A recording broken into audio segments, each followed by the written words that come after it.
Bonjour à tous et bienvenue dans cette nouvelle vidéo. Aujourd'hui, retour sur le Shimano DI2. Vous avez beaucoup apprécié la première vidéo qui vous en a priori appris déjà pas mal sur votre groupe Shimano préféré.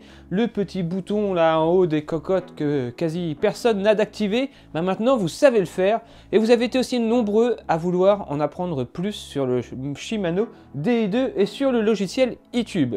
Et bien dans cette vidéo, on va voir une nouvelle fonction, le Synchronized Shift, qui est une fonction qui va vous permettre de passer votre transmission en mode semi-automatique. Comprenez par là que vous n'aurez plus qu'à gérer la manette de droite, monter, descendre les vitesses pour gérer automatiquement le dérailleur avant et ne plus vous en soucier.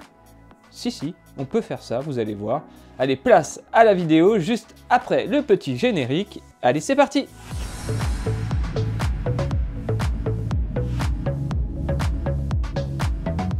Des fonctions automatiques, le Shimano DI2, il y en a de base, comme celle d'ajuster le dérailleur avant lorsque l'on change les pignons à l'arrière pour que la fourchette soit toujours bien alignée avec la chaîne et que cela ne vienne pas frotter dessus.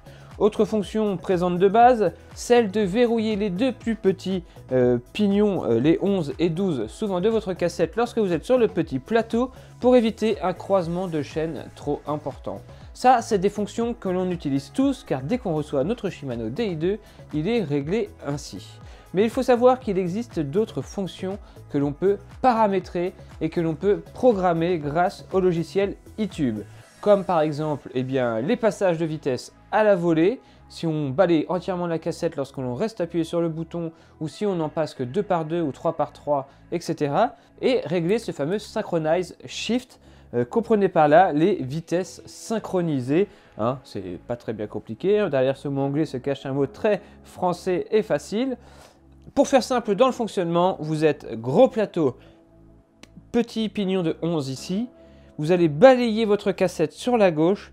Et bien, à partir d'un moment, le moment où vous l'aurez déterminé dans le logiciel, on va le voir, quand le rapport va commencer à augmenter sur le haut, eh bien, il va automatiquement basculer sur le petit plateau et redescendre sur la cassette pour revenir alors sur un rapport identique entre le grand et le petit plateau et ainsi pouvoir continuer votre descente sur la cassette à l'arrière sans avoir à gérer votre manette de gauche. Alors je ne sais pas si je vous ai bien expliqué, si vous avez bien compris l'intérêt de cette fonction.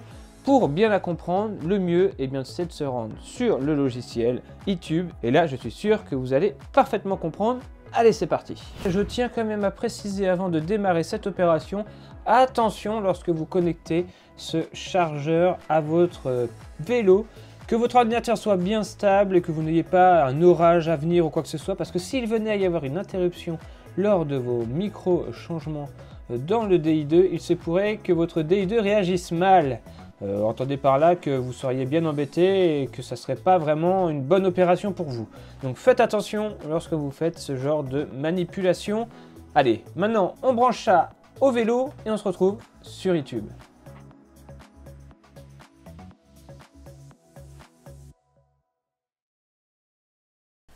Hop, c'est branché, on lance eTube, on commence à avoir l'habitude de ce logiciel.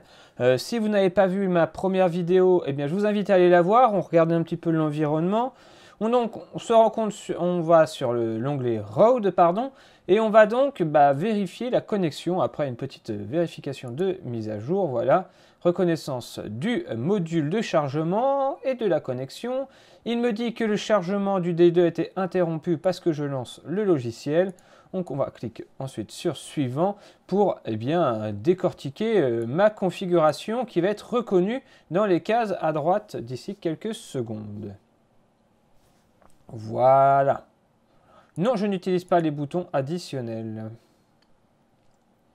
Et voilà, tout est bien reconnu, on est OK, c'est parfait. Pour personnaliser ce Synchronize Shift, rendez-vous dans personnaliser. Ça, on est bien. Et ensuite, dans mode de changement de vitesse, voilà. Dans cette fenêtre, plusieurs choses importantes avant de régler à proprement parler le Synchronize Shift. Donc, il faut d'abord indiquer votre type de transmission, votre nombre de dents sur vos plateaux avant et sur votre cassette à l'arrière. Donc moi je suis sur un 52-36 et un 11-28. J'avais déjà fait la préconfiguration avant. Donc voilà pourquoi c'est bien réglé. Bien souvent ce n'est pas le cas. Donc indiquez bien vos bonnes transmissions parce que vous allez voir que c'est important pour l'étape d'après. On peut ensuite changer vos modes de changement de vitesse préférés que vous pourrez alors actionner sur votre vélo d'un simple double clic sur le bouton de commande du DI2. On le verra tout à l'heure. Donc le premier double clic permettra d'arriver en mode Synchronize Shift pour moi et le deuxième double clic en Semi-Synchronize Shift.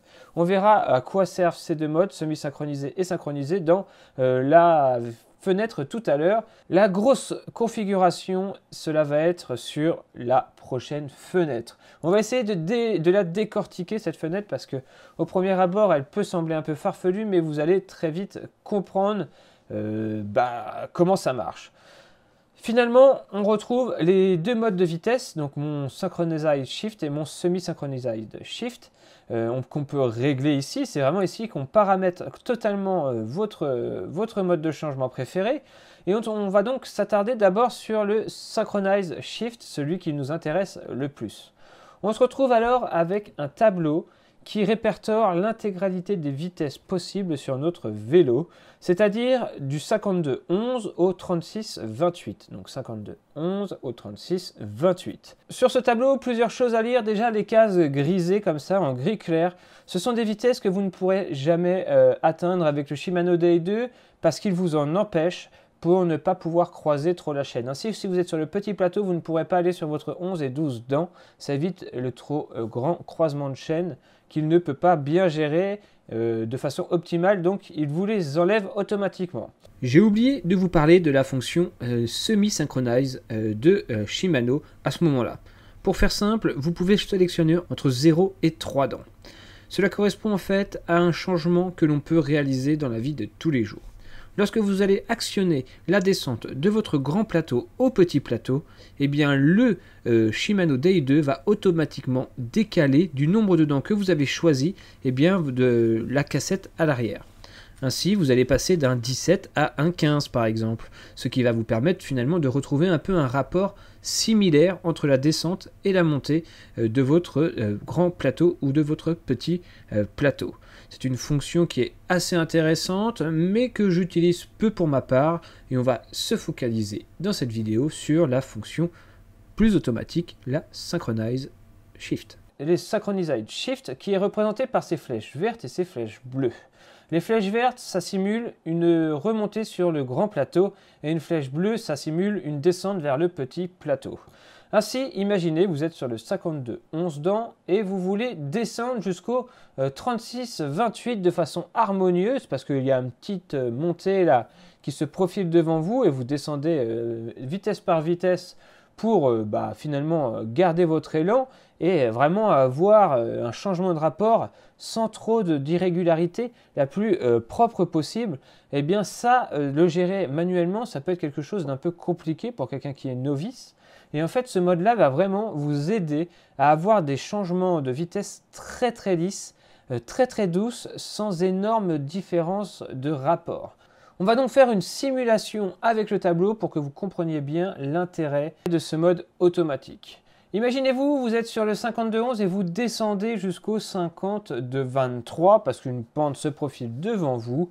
Eh bien, au moment où vous allez enclencher la 52-23, qui a un rapport de 2,26, automatiquement, sans faire d'action supplémentaire, votre vélo va descendre sur le petit pignon et aller sur le 17 dents, qui a un rapport de 2,12, qui est assez proche finalement du rapport du 52-23, et ainsi vous proposez un rapport qui est vraiment très très proche, beaucoup plus proche que le 52-25. Vous voyez, on aurait été en 2,08, là on est en 2,12, après être en 2,26. Donc c'est vraiment un rapport qui est très très proche. Et vous aurez alors un décroché moindre. Et vous allez surtout pouvoir continuer votre descente jusqu'au 36-28 sans avoir appuyé sur la manette de gauche. Et en sens inverse, imaginez-vous, vous êtes sur le 36-28, vous voulez remonter parce que voilà, vous commencez à revenir sur une partie plate et ranquillée, vous passez vos vitesses tranquillement qu'avec la manette de droite et arrivez au 36-15. je n'ai pas parlé du Minitel, hein, j'ai bien dit le rapport 3615 qui a un rapport à 2,40, et bien il va automatiquement remonter sur le grand plateau et sur le 52,21 pour ensuite pouvoir continuer à pédaler et revenir sur le 52,11. Finalement, vous allez faire devenir votre manette gauche pour changer les dérailleurs totalement qui ne vous sert plus à rien. Vous allez pouvoir tout gérer avec vos deux petits boutons qui se trouvent en haut des cocottes ou alors juste votre manette de droite. Donc ça, c'est quand même un bon point, je trouve, pour les novices, surtout ceux qui ne savent pas trop gérer encore leurs rapports, leurs indices de rapport et les différences qu'il peut y avoir entre les différents rapports. Ici, tout va être lissé, tout va être clean et vous n'aurez jamais un gros changement, par exemple, du 52,11 au 36,15. Vous voyez, des trucs qui ont plus de 2 de différence de rapport qui vont vous faire mal aux jambes. Là, vraiment, vous allez vraiment être smooth et votre transmission va vous dire merci parce qu'une chaîne, elle préfère passer d'un pignon à un pignon plutôt que de passer 3-4 pignons d'un seul coup ou encore passer du petit au grand plateau, des énormes différences comme ça de vitesse et de changement de force, de puissance dans le pédalier. Bref, c'est vraiment un mode qui va vraiment permettre d'adoucir vos changements de vitesse et de simplifier surtout votre changement de vitesse. Mais alors, est-ce que ce mode est adapté à tous? On le verra tout à l'heure, rien n'est moins sûr. Allez, on valide ces changements et on va donc tout de suite voir sur le terrain ce que ça donne. Donc hop, les paramètres sont terminés. Il ne me reste plus qu'à achever la procédure. Et voilà, c'est fait, on est bien.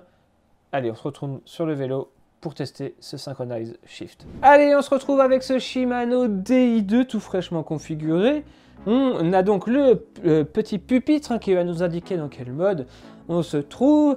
Pour savoir dans quel mode on se trouve, il suffit d'appuyer 2 fois sur le pupitre pour changer le mode. Donc la lecture, elle est simple. Vous double-cliquez, si ça clignote 3 fois, vous êtes dans le mode 2 de changement de vitesse, donc semi-synchronize comme on l'a vu tout à l'heure. Si vous recliquez, ça va s'activer qu'une fois les LED, vous êtes en mode manuel.